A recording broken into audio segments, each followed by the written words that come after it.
ਵਾਹਿਗੁਰੂ ਸਾਹਿਬ ਜੀ। ਇੱਕ ਓੰਕਾਰ ਸਤਿਗੁਰ ਪ੍ਰਸਾਦ। ਸ਼ਲੋਕ ਭਗਤ ਕਬੀਰ ਜੀਓ ਕੇ। ਕਬੀਰ ਮੇਰੀ ਸਿਮਰਨੀ ਰਸਨਾ ਉਪਰ ਰਾਮ। ਆਦ ਜੁਗਾਦੀ ਸਗਲ ਭਗਤ ਤਾਂ ਕੋ ਸੁਖ ਬਿਸਰਾਮ।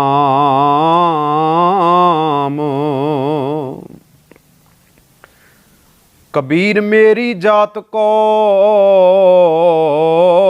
ਸਭ ਕੋ ਹਸਨਿਹਾਰ।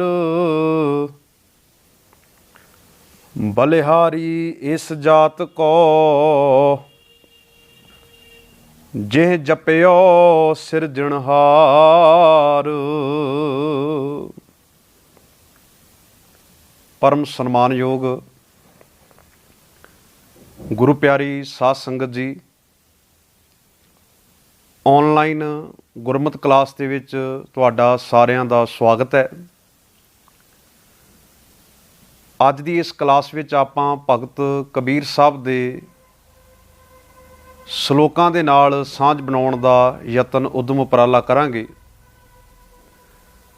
ਦੋ ਸ਼ਲੋਕ ਭਗਤ ਕਬੀਰ ਸਾਹਿਬ ਜੀ ਦੇ ਮੈਂ ਆਪ ਜੀ ਦੇ ਨਾਲ ਸਾਂਝੇ ਕੀਤੇ ਹਨ।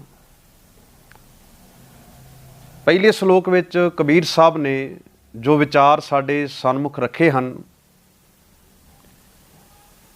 ਕਬੀਰ ਸਾਹਿਬ ਨੇ ਬੋਲ ਰੱਖਿਆ ਹੈ, ਕਬੀਰ ਮੇਰੀ ਸਿਮਰਨੀ ਰਸਨਾ ਉਪਰ ਰਾਮ।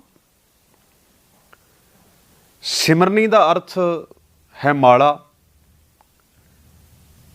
ਗੁਰੂ ਗ੍ਰੰਥ ਸਾਹਿਬ ਮਹਾਰਾਜ ਦੀ ਬਾਣੀ ਦੇ ਵਿੱਚ ਸਿਮਰਨ ਦਾ ਜਿਹੜਾ ਅਰਥ ਹੈ ਉਹ ਰੱਬ ਨੂੰ ਯਾਦ ਕਰਨਾ ਵੀ ਹੈ, ਚੇਤੇ ਕਰਨਾ ਵੀ ਹੈ।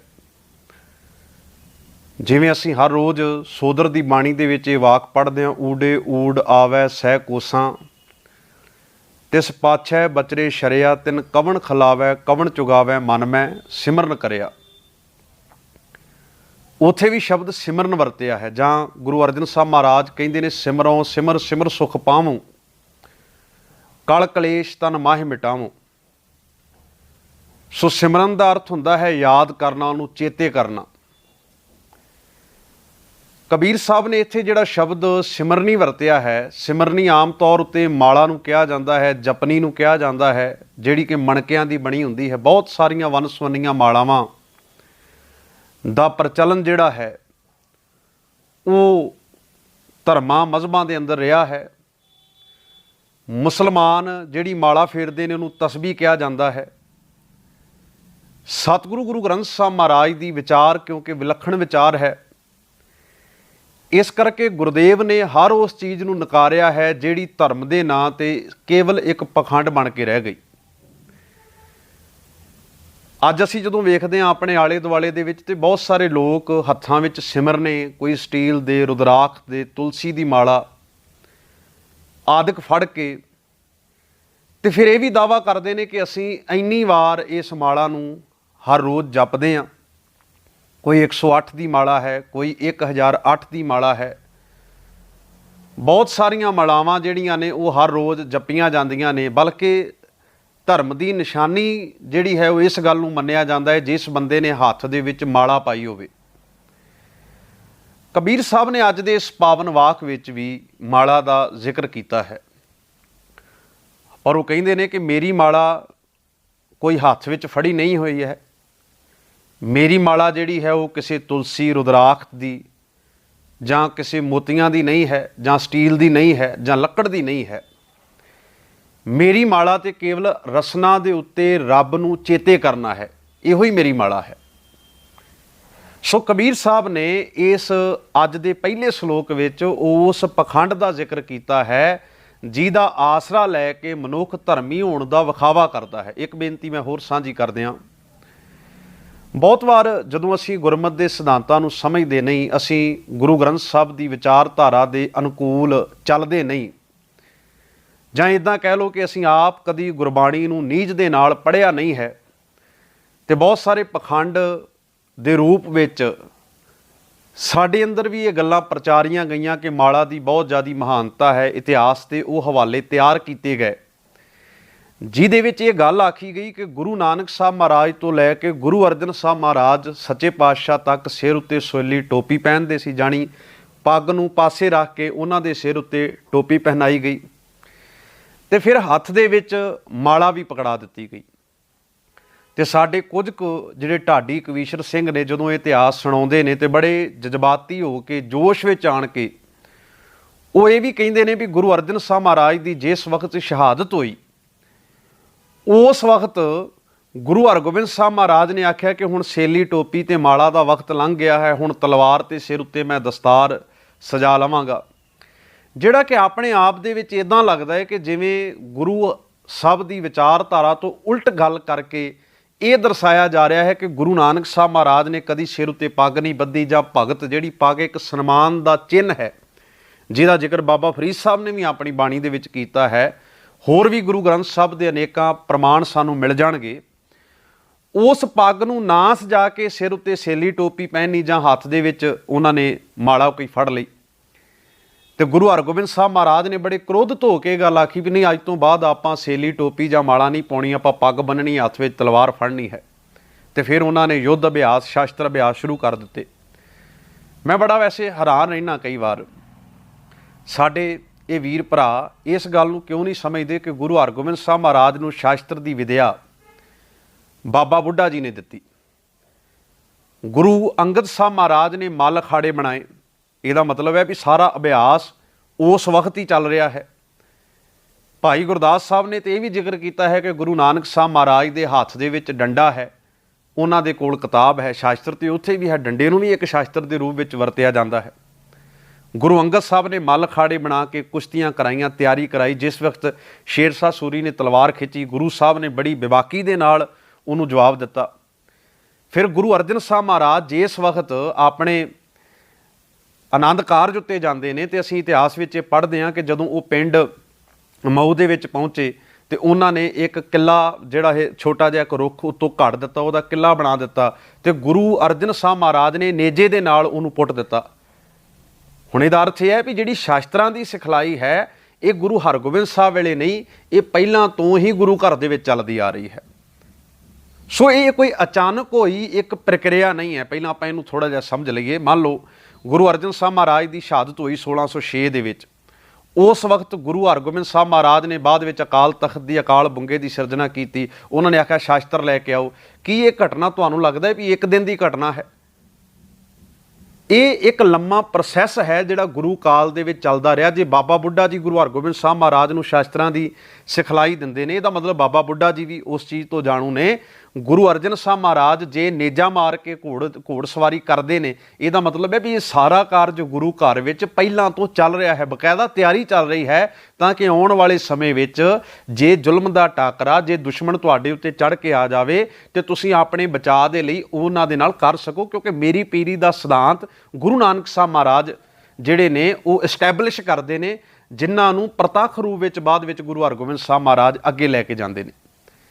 ਸੋ ਇਸ ਕਰਕੇ ਗੁਰੂ ਪਿਆਰਿਓ, ਇੱਦਾਂ ਦੀ ਗੱਲ ਕਹਿਣੀ ਵੀ ਮਹਾਰਾਜ ਨੇ ਆਖਿਆ ਹੁਣ ਮਾਲਾ ਦਾ ਵੇਲਾ ਨਹੀਂ, ਹੁਣ ਸੇਲੀ ਟੋਪੀ ਦਾ ਵੇਲਾ ਨਹੀਂ, ਹੁਣ ਆਪਾਂ ਪੱਗ ਬੰਨਣੀ ਹੈ, ਹੁਣ ਅਸੀਂ ਤਲਵਾਰ ਫੜਨੀ ਹੈ ਮਾਲਾ ਦੀ ਜਗ੍ਹਾ ਉੱਤੇ। ਸੋ ਇਹ ਗੱਲਾਂ ਸਾਨੂੰ ਸੋਚਣੀਆਂ ਚਾਹੀਦੀਆਂ ਨੇ ਕਿ ਅਸੀਂ ਇੱਕ ਪਾਸੇ ਤੇ ਇਤਿਹਾਸ ਦੀਆਂ ਇਹਨਾਂ ਘਟਨਾਵਾਂ ਨੂੰ ਪੜ੍ਹ ਰਹੇ ਹਾਂ ਤੇ ਦੂਜੇ ਪਾਸੇ ਅਸੀਂ ਆਪ ਹੀ ਆਪਣੀਆਂ ਗੱਲਾਂ ਤੋਂ ਉਲਟ ਵੀ ਚੱਲ ਰਹੇ ਹਾਂ। ਖੈਰ, ਸਤਿਗੁਰੂ ਮਹਾਰਾਜ ਨੇ ਹਰ ਉਸ ਪਖੰਡ ਦਾ, ਉਸ ਕਰਮਕਾਂਡ ਦਾ ਬਾਣੀ ਦੇ ਵਿੱਚ ਉਹਨੂੰ ਨਿਖੇਧ ਦੱਸਿਆ ਹੈ ਜਿਹਨੇ ਮਨੁੱਖਤਾ ਨੂੰ ਧਰਮ ਦੀ ਦੁਨੀਆ ਦੇ ਵਿੱਚ, ਜਾਂ ਇੱਦਾਂ ਕਹਿ ਲਓ ਜਿਹਨੇ ਮਨੁੱਖਤਾ ਦੇ ਵਿਕਾਸ ਦੇ ਵਿੱਚ ਇੱਕ ਅੜਚਨ ਪਾਈ। ਹੁਣ ਕਬੀਰ ਸਾਹਿਬ ਨੇ ਇਹ ਗੱਲ ਆਖੀ ਕਿ ਜਿਹੜੇ ਰੱਬ ਦੇ ਭਗਤ ਨੇ, ਜਿਹੜੇ ਰੱਬ ਦੇ ਪਿਆਰ ਵਾਲੇ ਨੇ, ਜਿਹੜੇ ਰੱਬ ਦੇ ਸਨੇਹੀ ਨੇ, ਜਿਹੜੀ ਮਾਲਾ ਉਹ ਜਪਦੇ ਨੇ ਉਹੋ ਹੀ ਮਾਲਾ ਮੈਂ ਜਪਦਾ। ਸੋ ਉਹਨਾਂ ਦੀ ਮਾਲਾ ਕੋਈ ਮੋਤੀਆਂ ਦੀ ਨਹੀਂ ਹੈ। ਗੁਰੂ ਨਾਨਕ ਸਾਹਿਬ ਮਹਾਰਾਜ ਜਦੋਂ ਜਨੇਊ ਦਾ ਖੰਡਨ ਕਰਦੇ ਨੇ ਤੇ ਉਹ ਬਕਾਇਦਾ ਕਹਿੰਦੇ ਨੇ ਕਿ ਕਿਹੜਾ ਜਨੇਊ ਪਾਉਣਾ ਹੈ, ਤੇ ਜਵਾਬ ਵੀ ਗੁਰਦੇਵ ਨੇ ਬੜਾ ਪਿਆਰਾ ਦਿੱਤਾ ਕਿ ਦਇਆ ਕਪਾ ਸੰਤੋਖ ਸੂਤ ਜਤ ਗੰਢੀ ਸੱਤ ਵਟ, ਇਹ ਜਨੇਊ ਜੀ ਕਾ ਹਈ ਤਾਂ ਪਾਂਡੇ ਘੱਤ, ਨਾ ਇਹ ਟੁੱਟੇ ਨਾ ਮਲ ਲੱਗੇ, ਨਾ ਇਹ ਜਲੇ ਨਾ ਜਾਏ। ਹੁਣ ਇਸੇ ਤਰੀਕੇ ਨਾਲ ਜੇ ਅਸੀਂ ਮਾਲਾ ਦੇ ਬਾਰੇ ਵੀ ਪੜ੍ਹਿਆ ਹੁੰਦਾ ਗੁਰੂ ਗ੍ਰੰਥ ਸਾਹਿਬ ਦੀ ਬਾਣੀ ਵਿੱਚ, ਤੇ ਗੁਰੂ ਅਰਜਨ ਸਾਹਿਬ ਮਹਾਰਾਜ ਦਾ ਇੱਕ ਬੜਾ ਪਿਆਰਾ ਵਾਕ ਹੈ, ਮੈਂ ਤੁਹਾਡੇ ਨਾਲ ਸਾਂਝਾ ਕਰ ਦਿੰਦਾ। ਸਤਿਗੁਰ ਨੇ ਆਖਿਆ, ਹਰ ਹਰ ਅੱਖਰ ਦੋਏ ਇਹ ਮਾਲਾ, ਮੇਰੇ ਲਈ ਰੱਬ ਦੇ ਨਾਮ ਦੇ ਅੱਖਰ ਹੀ ਮਾਲਾ ਨੇ। ਅਗਲਾ ਵਾਕ ਰੱਖਿਆ, ਜਪਤ ਜਪਤ ਭਏ ਦੀਨ ਦਇਆਲਾ, ਕਰੋ ਬੇਨਤੀ ਸਤਿਗੁਰ ਆਪਣੀ, ਕਰ ਕਿਰਪਾ ਰਾਖੋ ਸ਼ਰਨਾਈ, ਮੋਕੋ ਦੇਹੋ ਹਰ ਹਰ ਜਪਨੀ, ਮੈਨੂੰ ਆਪਣੀ ਸ਼ਰਨ ਵਿੱਚ ਰੱਖ, ਆਪਣੇ ਨਾਮ ਦੀ ਜਪਨੀ ਮੈਨੂੰ ਦੇ। ਕਬੀਰ ਸਾਹਿਬ ਨੇ ਵੀ ਆਖਿਆ, ਕਬੀਰ ਜਪਨੀ ਕਾਠ ਕੀ ਕਿਆ ਦਿਖਲਾਵੇਂ ਲੋਏ। ਹੁਣ ਅਸੀਂ ਜਦੋਂ ਗੁਰੂ ਗ੍ਰੰਥ ਸਾਹਿਬ ਦੀ ਬਾਣੀ ਨੂੰ ਆਧਾਰ ਬਣਾਵਾਂਗੇ ਤਾਂ ਸਾਨੂੰ ਇਹ ਸਾਰੀ ਗੱਲ ਦੀ ਸਮਝ ਲੱਗ ਜਾਵੇਗੀ, ਇਹ ਸਾਰੀ ਪ੍ਰਕਿਰਿਆ ਦੀ ਸਮਝ ਲੱਗੇਗੀ ਕਿ ਗੁਰਬਾਣੀ ਨੇ ਬਾਹਰ ਦੀ ਕਿਸੇ ਵੀ ਮਾਲਾ ਨੂੰ ਪ੍ਰਮਾਣਿਤ ਨਹੀਂ ਕੀਤਾ। ਹੋਰ ਦੁਖਾਂਤ ਵੇਖੋ, ਇੱਕ ਪਾਸੇ ਪੰਡਤ ਵੱਖ-ਵੱਖ ਤਰ੍ਹਾਂ ਦੇ ਜਨੇਊ ਪਵਾ ਰਿਹਾ ਹੈ, ਉਹਦੇ ਜਨੇਊ ਵੀ ਵੱਖਰੇ ਨੇ, ਉਹਦੀਆਂ ਰੁੱਤਾਂ ਵੀ ਵੱਖਰੀਆਂ ਨੇ, ਕਿਤੇ ਫਿਰ ਆਪਾਂ ਇਸ ਗੱਲ ਦਾ ਜ਼ਿਕਰ ਕਰਾਂਗੇ। ਦੂਜੇ ਪਾਸੇ ਉਹਨਾਂ ਦੀਆਂ ਮਾਲਾਵਾਂ ਦੇ ਵਿੱਚ ਵੀ ਫਰਕ ਹੈ, ਤੇ ਅੱਜ ਸਾਡੇ ਵਿੱਚ ਵੀ ਮੈਂ ਕਈ ਵਾਰ ਬੜਾ ਹੈਰਾਨ ਹੁੰਦਾ ਵੀ ਗੁਰਦੁਆਰਿਆਂ ਦੇ ਵਿੱਚ ਲੋਕ ਮਾਲਾ ਲੈ ਕੇ ਬੈਠੇ ਨੇ। ਕਈ ਤੇ ਐਸੇ ਲੋਕ ਨੇ ਜਿਨ੍ਹਾਂ ਦਾ ਧੰਦਾ ਹੀ ਜਿਹੜਾ ਹੈ ਉਹ ਲਾਈਟਾਂ ਜਗਦੀਆਂ ਬੁੱਝਦੀਆਂ ਵਾਲੀ ਜਿਹੜਾ ਹੈ ਉਹ ਮਾਲਾ ਦਾ ਹੈ। ਸੋ ਸਤਿਗੁਰ ਦੀ ਬਾਣੀ ਤੋਂ ਸਾਨੂੰ ਅਗਵਾਈ ਲੈਣ ਦੀ ਲੋੜ ਹੈ। ਮਹਾਰਾਜ ਨੇ ਇਹ ਵੀ ਆਖਿਆ, ਹਰ ਮਾਲਾ ਉਰ ਅੰਤਰ ਧਾਰੈ, ਜਨਮ ਮਰਨ ਕਾ ਦੁਖ ਨਿਵਾਰੇ, ਕਹੋ ਨਾਨਕ ਜੋ ਰਾਚੈ ਨਾਏ, ਹਰ ਮਾਲਾ ਤਾਂ ਕਹਿ ਸੰਗ ਜਾਏ। ਅਖੀਰਲਾ ਇਹ ਬੰਦ ਹੈ ਸ਼ਬਦ ਦਾ। ਸੋ ਸਤਿਗੁਰ ਨੇ ਜਿਹੜੀ ਮਾਲਾ ਦਾ ਜ਼ਿਕਰ ਕੀਤਾ ਉਹ ਅੰਦਰ ਧਾਰਨ ਕਰਨੀ ਹੈ। ਉਸੇ ਮਾਲਾ ਦਾ ਜ਼ਿਕਰ ਬਾਬਾ ਕਬੀਰ ਸਾਹਿਬ ਨੇ ਅੱਜ ਦੇ ਇਸ ਪਾਵਨ ਵਾਕ ਵਿੱਚ ਕੀਤਾ। ਉਹ ਕਹਿੰਦੇ, ਕਬੀਰ ਮੇਰੀ ਸਿਮਰਨੀ, ਮੇਰੀ ਸਿਮਰਨੀ ਕੀ ਹੈ? ਮੈਨੂੰ ਕੋਈ ਪੁੱਛੇ, ਕਬੀਰ ਸਾਹਿਬ ਤੁਸੀਂ ਹੱਥ ਵਿੱਚ ਮਾਲਾ ਨਹੀਂ ਫੜਦੇ? ਕਿ ਜਿਵੇਂ ਆਮ ਭਗਤਾਂ ਦੇ ਹੱਥ ਵਿੱਚ ਹੁੰਦੀ ਹੈ ਕੋਈ ਤਸ਼ਬੀ, ਉੱਦਾਂ ਤੁਸੀਂ ਨਹੀਂ ਪਕੜਦੇ? ਇੱਕ ਜਗ੍ਹਾ 'ਤੇ ਹੋਰ ਉਹਨਾਂ ਨੇ ਬੜਾ ਪਿਆਰਾ ਖਿਆਲ ਦਿੱਤਾ। ਉਹ ਕਹਿੰਦੇ, ਕੰਠੇ ਮਾਲਾ ਜੇਵਾ ਰਾਮ, ਮੇਰੀ ਜ਼ੁਬਾਨ ਦੇ ਉੱਤੇ ਰੱਬ ਦਾ ਨਾਮ ਹੀ ਮੇਰੇ ਕੰਠ ਦੀ ਮਾਲਾ ਹੈ। ਕੰਠੇ ਮਾਲਾ ਜੇਵਾ ਰਾਮ। ਇਹ ਵੀ ਸਤਿਗੁਰ ਦੀ ਬਾਣੀ ਦੇ ਵਿੱਚ ਆਖਿਆ, ਖੇਚਰ ਭੂਚਰ ਤੁਲਸੀ ਮਾਲਾ ਗੁਰ ਪ੍ਰਸਾਦੀ ਪਾਇਆ। ਲੋਕ ਕੋਈ ਤੁਲਸੀ ਦੀ ਮਾਲਾ ਚੁੱਕੀ ਫਿਰਦਾ ਹੈ, ਕੋਈ ਕਰਮਕਾਂਡ ਕਰਦਾ ਹੈ। ਮਹਾਰਾਜ ਕਹਿੰਦੇ, ਮੈਂ ਤਾਂ ਉਹਨੂੰ ਗੁਰੂ ਦੀ ਕਿਰਪਾ ਨਾਲ ਹੀ ਪਾਉਣਾ। ਅਸੀਂ ਤਾਂ ਜਦੋਂ ਮੰਗਲਾਚਰਨ ਪੜ੍ਹਦੇ ਹਾਂ ਉਦੋਂ ਸ਼ੁਰੂ ਵਿੱਚ ਹੀ ਇਹ ਗੱਲ ਪੜ੍ਹ ਲੈਂਦੇ ਹਾਂ ਕਿ ਗੁਰ ਪ੍ਰਸਾਦ ਯਾਦ ਕਰੋ, ਆਪਣੇ ਯਤਨ ਨਾਲ ਨਿਰੰਕਾਰ ਦੀ ਪ੍ਰਾਪਤੀ ਨਹੀਂ ਹੁੰਦੀ, ਜੇ ਗੁਰੂ ਕਿਰਪਾ ਕਰੇ ਤੇ ਉਸ ਅਕਾਲ ਪੁਰਖ ਵਾਹਿਗੁਰੂ ਦੀ ਪ੍ਰਾਪਤੀ ਹੁੰਦੀ ਹੈ। ਸੋ ਭਗਤ ਕਬੀਰ ਸਾਹਿਬ ਨੇ ਅੱਜ ਦੇ ਇਸ ਪਾਵਨ ਪਹਿਲੇ ਸ਼ਲੋਕ ਵਿੱਚ ਆਖਿਆ, ਕਬੀਰ ਮੇਰੀ ਸਿਮਰਨੀ ਰਸਨਾ ਉਪਰ ਰਾਮ। ਮੇਰੀ ਜਿਹੜੀ ਸਿਮਰਨੀ ਹੈ, ਮੇਰੀ ਜਿਹੜੀ ਮਾਲਾ ਹੈ, ਉਹ ਕੀ ਹੈ?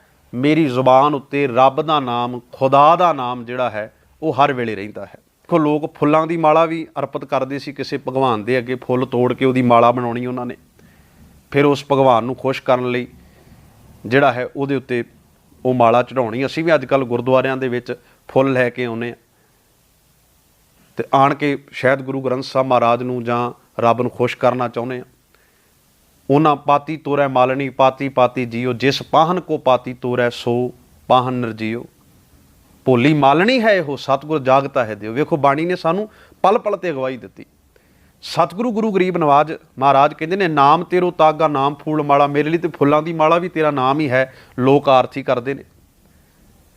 ਕਬੀਰ ਸਾਹਿਬ ਬਖਸ਼ਿਸ਼ ਕਰਦਿਆਂ ਕਹਿੰਦੇ ਨੇ, ਆਦ ਜੁਗਾਦੀ ਸਗਲ ਭਗਤ ਤਾਂ ਕੋ ਸੁਖ ਵਿਸਰਾਮ। ਜਿਹੜੇ ਤੇਰੇ ਭਗਤ ਨੇ ਉਹ ਮੁੱਢ ਤੋਂ ਹੀ ਇਸ ਮਾਲਾ ਦਾ ਸਹਾਰਾ ਲੈਂਦੇ ਨੇ। ਉਹਨਾਂ ਨੇ ਹੱਥ ਵਿੱਚ ਮਾਲਾ ਪਕੜ ਕੇ ਲੋਕਾਂ ਦੇ ਸਾਹਮਣੇ ਕੋਈ ਦਿਖਲਾਵਾ ਨਹੀਂ ਕੀਤਾ। ਉਹਨਾਂ ਨੇ ਆਪਣੀ ਜ਼ੁਬਾਨ ਉੱਤੇ ਤੇਰੇ ਨਾਮ ਨੂੰ ਲਿਆਂਦਾ, ਆਪਣੇ ਹਿਰਦੇ ਵਿੱਚ ਤੇਰੇ ਨਾਮ ਨੂੰ ਵਸਾਇਆ। ਸੋ ਇਹ ਸੀ ਪਹਿਲੇ ਸ਼ਲੋਕ ਵਿੱਚ ਕਬੀਰ ਸਾਹਿਬ ਨੇ ਸਾਨੂੰ ਜਿਹੜਾ ਬੋਲ ਰੱਖਿਆ।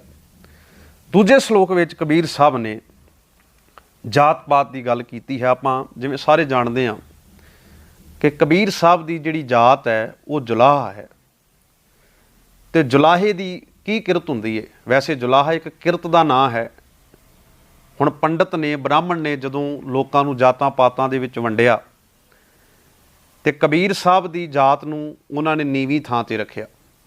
ਹਾਲਾਂਕਿ ਮੈਂ ਇਹਨੂੰ ਸਮਝਦਾ ਕਿ ਸਾਰੇ ਕਿੱਤੇ ਨੇ, ਇੱਕ ਕਿੱਤਾ ਵੀ ਦੁਨੀਆ ਤੋਂ ਖਤਮ ਹੋ ਜਾਵੇ ਤੇ ਸ਼ਾਇਦ ਦੁਨੀਆ ਦਾ ਗੁਜ਼ਰਾਨ ਨਹੀਂ ਹੋ ਸਕਦਾ। ਹੁਣ ਜੇ ਜੁਲਾਹਾ ਆਪਣੀ ਕਿਰਤ ਕਰਨੀ ਛੱਡ ਦੇਵੇ ਤੇ ਜਿਹੜੇ ਤਨ ਉੱਤੇ ਧਾਰਮਿਕ ਲੋਕ ਵੀ ਵਸਤਰ ਪਾਉਂਦੇ ਨੇ, ਸ਼ਾਇਦ ਇਹਨਾਂ ਦੀ ਆਪਣੀ ਇੰਨੀ ਹੈਸੀਅਤ ਨਹੀਂ ਹੈ, ਆਪਣੇ ਕੋਲ ਇੰਨੀ ਕਾਬਲੀਅਤ ਨਹੀਂ ਹੈ ਕਿ ਇਹ ਆਪ ਉਹਨੂੰ ਬੁਣ ਸਕਣ, ਆਪ ਤਿਆਰ ਕਰ ਸਕਣ।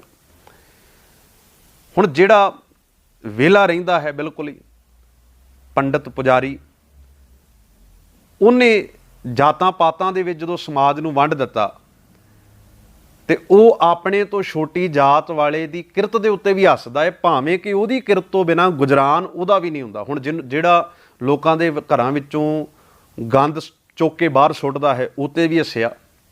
ਸ਼ਹਿਰਾਂ ਦੇ ਵਿੱਚ ਗਟਰ ਸਾਫ਼ ਕਰਦੇ ਨੇ ਸਾਡੇ ਵੀਰ ਭਰਾ, ਹੁਣ ਕੋਈ ਉਹਨਾਂ 'ਤੇ ਹੱਸੇ ਤੇ ਯਾਦ ਰੱਖੋ, ਜੇ ਉਹ ਆਪਣਾ ਕੰਮ ਕਰਨਾ ਬੰਦ ਕਰ ਦੇਣ ਤੇ ਸਾਡੇ ਘਰ ਬਦਬੂ ਦੇ ਨਾਲ ਭਰ ਜਾਣ। ਇਸ ਕਰਕੇ ਕੋਈ ਵੀ ਕਿਰਤ ਛੋਟੀ ਜਾਂ ਵੱਡੀ ਨਹੀਂ ਹੈ, ਹਰ ਕਿਰਤ ਦਾ ਸਮਾਜ ਦੇ ਨਾਲ ਸੰਬੰਧ ਹੈ। ਕਿਸੇ ਵੀ ਕਿਰਤ ਤੋਂ ਬਿਨਾਂ ਸਮਾਜ ਦਾ ਗੁਜ਼ਾਰਾ ਨਹੀਂ ਹੋ ਸਕਦਾ। ਪਰ ਕਿਉਂਕਿ ਸਾਡਾ ਸੁਭਾਅ ਹੈ, ਸਾਡੇ ਤੋਂ ਕੋਈ ਬੰਦਾ ਕਿਸੇ ਪੱਖ ਤੋਂ ਜਿਹਨੂੰ ਅਸੀਂ ਛੋਟਾ ਸਮਝੀਏ, ਅਸੀਂ ਉਹਦਾ ਮਜ਼ਾਕ ਉਡਾਉਂਦੇ ਹਾਂ, ਉਹ 'ਤੇ ਹੱਸਦੇ ਹਾਂ। ਇਹ ਵੈਸੇ ਮਨਮੁਖ ਦੀ ਨਿਸ਼ਾਨੀ ਹੈ, ਕਿਉਂਕਿ ਮਨਮੁਖ ਦੇ ਸੁਭਾਅ ਦੇ ਜਦੋਂ ਆਪਾਂ 4 ਗੱਲਾਂ ਕਰਦੇ ਹਾਂ, ਉਹਨਾਂ ਵਿੱਚੋਂ ਇੱਕ ਗੱਲ ਉਹਦੀ ਇਹ ਵੀ ਹੈ ਕਿ ਉਹ ਆਪਣੇ ਤੋਂ ਦੂਜੇ ਨੂੰ ਨੀਵਾਂ ਸਮਝ ਕੇ ਉਹਦੇ ਉੱਤੇ ਹੱਸਦਾ ਹੈ। ਕਬੀਰ ਸਾਹਿਬ ਨੇ ਬੜਾ ਸੁੰਦਰ ਖਿਆਲ ਇੱਕ ਦਿੱਤਾ, ਕਹਿਣ ਲੱਗੇ, ਕਬੀਰ ਮੇਰੀ ਜਾਤ ਕੋ ਸਭ ਕੋ ਹੱਸਨੇ ਹਾਰ। ਕਹਿੰਦੇ ਜਿਹੜੀ ਮੇਰੀ ਜਾਤ ਹੈ ਨਾ, ਜੁਲਾਇਆਂ ਦੀ ਏ ਤੇ ਮੇਰਾ ਮਖੌਲ ਉਡਾਇਆ ਜਾਂਦਾ ਸੀ। ਬਲਿਹਾਰੀ ਇਸ ਜਾਤ ਕੋ ਜਿਹ ਜਪਿਓ ਸਿਰਜਣਹਾਰ। ਪਰ ਮੈਂ ਆਪਣੀ ਇਸ ਜਾਤ ਤੋਂ ਵੀ ਬਲਿਹਾਰ ਜਾਣਾ। ਜਾਤ ਤੋਂ ਬਲਿਹਾਰ ਜਾਣ ਦਾ ਭਾਵ ਹੈ ਮੈਨੂੰ ਆਪਣੀ ਕਿਰਤ 'ਤੇ ਮਾਣ ਹੈ, ਤੇ ਮੈਂ ਇਸ ਕਿਰਤ ਦੇ ਵਿੱਚ ਰਹਿੰਦਿਆਂ ਹੋਇਆਂ, ਇਸ ਕਿਰਤ ਨੂੰ ਨਿਭਾਉਂਦਿਆਂ ਹੋਇਆਂ ਮੈਂ ਉਸ ਅਕਾਲ ਪੁਰਖ ਵਾਹਿਗੁਰੂ ਦੀ ਪ੍ਰਾਪਤੀ ਕੀਤੀ। ਦੂਜੇ ਪਾਸੇ ਜਿਹੜੇ ਆਪਣੇ ਆਪ ਨੂੰ ਉੱਚੀ ਜਾਤ ਵਾਲੇ ਅਖਵਾਉਂਦੇ ਸੀ, ਸੋ ਕਾਲਡ ਉੱਚੀਆਂ ਜਾਤਾਂ ਵਾਲੇ, ਉਹਨਾਂ ਨੇ ਉੱਚੀ ਜਾਤ ਦੇ ਹੰਕਾਰ ਦੇ ਵਿੱਚ ਹੀ ਆਪਣੇ ਆਪ ਨੂੰ ਖਤਮ ਕਰ ਲਿਆ। ਸੁਖਮਨੀ ਸਾਹਿਬ ਦੀ ਪਾਵਨ ਬਾਣੀ ਵਿੱਚ ਇੱਕ ਵਾਕ ਬੜਾ ਪਿਆਰਾ ਹੈ ਗੁਰਦੇਵ ਦਾ। ਮਹਾਰਾਜ ਕਹਿੰਦੇ ਨੇ, ਵੱਡੇ ਵੱਡੇ ਹੰਕਾਰੀਆ ਨਾਨਕ ਗਰਭ ਗਲੇ। ਹੇ ਨਾਨਕ, ਵੱਡੇ ਵੱਡੇ ਹੰਕਾਰੀ ਲੋਕ ਆਪਣੇ ਹੰਕਾਰ ਦੇ ਵਿੱਚ ਹੀ ਗਲ ਗਏ। ਹੁਣ ਕਈ ਵਾਰ ਤੁਸੀਂ ਵੇਖੋ, ਕਿਸੇ ਵੀ ਫੀਲਡ ਵਿੱਚ ਜਦੋਂ ਬੰਦੇ ਦੇ ਅੰਦਰ ਹੰਕਾਰ ਆ ਜਾਵੇ ਨਾ, ਉਹਦੀ ਕਦੀ ਵੀ ਤਰੱਕੀ ਨਹੀਂ ਹੋ ਸਕਦੀ, ਉਹ ਕਦੀ ਵੀ ਅੱਗੇ ਨਹੀਂ ਵੱਧ ਸਕਦਾ, ਕਿਉਂਕਿ ਉਹਨੂੰ ਇਹ ਮਾਣ ਹੋ ਗਿਆ ਕਿ ਮੈਂ ਮੁਕੰਮਲ ਹਾਂ। ਹੁਣ ਜਿਹੜੇ ਆਪਣੇ ਆਪ ਨੂੰ ਉੱਚੀ ਜਾਤ ਦੇ ਅਖਵਾਉਣ ਵਾਲੇ ਸੀ, ਉਹਨਾਂ ਅੰਦਰ ਵੀ ਹੰਕਾਰ ਹੈ ਵੀ ਅਸੀਂ ਸ਼ਾਇਦ ਮੁਕੰਮਲ ਹੋ ਗਏ, ਕਿਉਂਕਿ ਸਾਨੂੰ ਤੇ ਰੱਬ ਨੇ ਜਿਹੜਾ ਹੈ ਇੱਦਾਂ ਦਾ ਬਣਾ ਕੇ ਉੱਤੋਂ ਭੇਜ ਦਿੱਤਾ ਹੈ ਕਿ ਅਸੀਂ ਤੇ ਬ੍ਰਹਮਾ ਦੇ ਮੁੱਖ ਵਿੱਚੋਂ ਨਿਕਲ ਆਏ, ਇਸ ਕਰਕੇ ਅਸੀਂ ਬ੍ਰਾਹਮਣ ਹਾਂ, ਜਾਂ ਅਸੀਂ ਉਹਦੀਆਂ ਬਾਹਾਂ ਵਿੱਚੋਂ ਨਿਕਲ ਆਏ, ਅਸੀਂ ਖੱਤਰੀ ਹਾਂ। ਤੇ ਉਹ ਇਸ ਹੰਕਾਰ ਦੇ ਵਿੱਚ ਹੀ ਆਪਣੇ ਆਪ ਨੂੰ ਤਬਾਹ ਕਰ ਗਏ।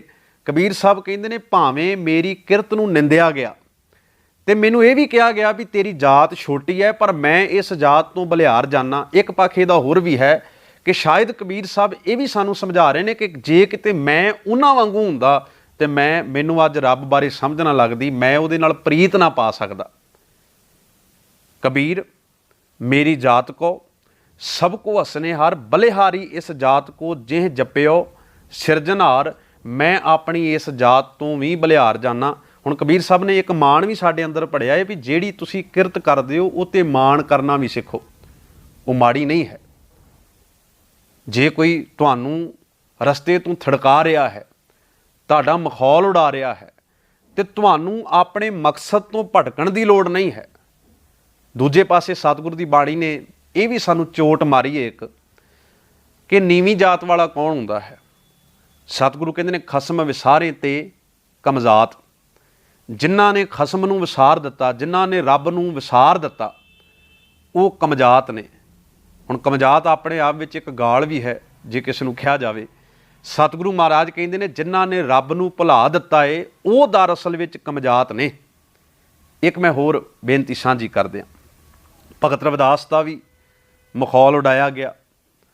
ਜਿਸ ਭਗਤ ਰਵਿਦਾਸ ਦੇ ਹੱਥ ਦੀ ਬਣਾਈ ਹੋਈ ਜੁੱਤੀ, ਕਿਉਂਕਿ ਉਹਨਾਂ ਦਾ ਕਿੱਤਾ ਚਮਿਆਰ ਦਾ ਹੈ, ਚੰਮ ਦਾ ਕੰਮ ਕਰਦੇ ਨੇ, ਉਹਨਾਂ ਦੀ ਬਣਾਈ ਹੋਈ ਜੁੱਤੀ ਜਦੋਂ ਸਾਡੇ ਪੈਰੀ ਪੈਂਦੀ ਹੈ ਤੇ ਅਸੀਂ ਕੰਡਿਆਂ ਤੋਂ ਬਚਦੇ ਹਾਂ।